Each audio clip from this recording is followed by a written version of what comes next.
Habari gani Mwanakeo TV, kama ni mara yako ya kwanza tafadhali subscribe na tano notification. Karibu katika ulimwengu wa siasa. Jina langu ni Diwakeo TV.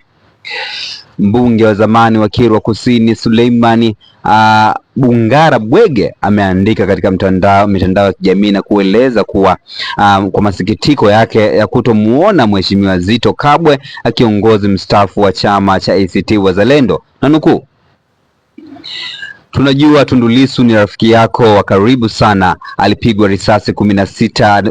Ulimsafirisha kwenda Kenya kumuona. Ulisafiri kwenda Kenya kumuona.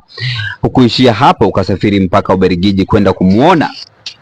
Ila sasa Lissu yupo gerezani Ukonga. Hujawahi kumtembelea wala mahakamani hujawahi kwenda.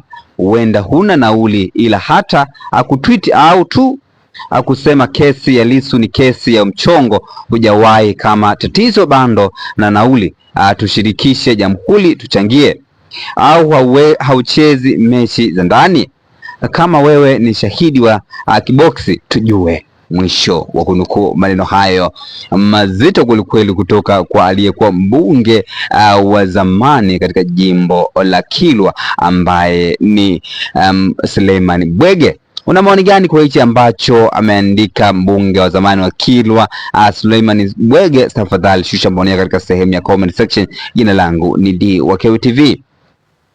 Maoni yamekuwa ni mengi. Wa kwanza anaitwa Tiba Asili, anasema muha huyu, lakini Liza Mayona anasema hahaha wakoje, lakini Mlungwaja anasema Zitto mnafiki na mdini sana, ametukana hapo, lakini Liza Mayona anasema agree with you, na maoni yamekuwa lukuki hapa. Mwisho anaitwa Adam anasema kila siku nasema huyu mwamba aliamua kuwa tapeli la kisiasa.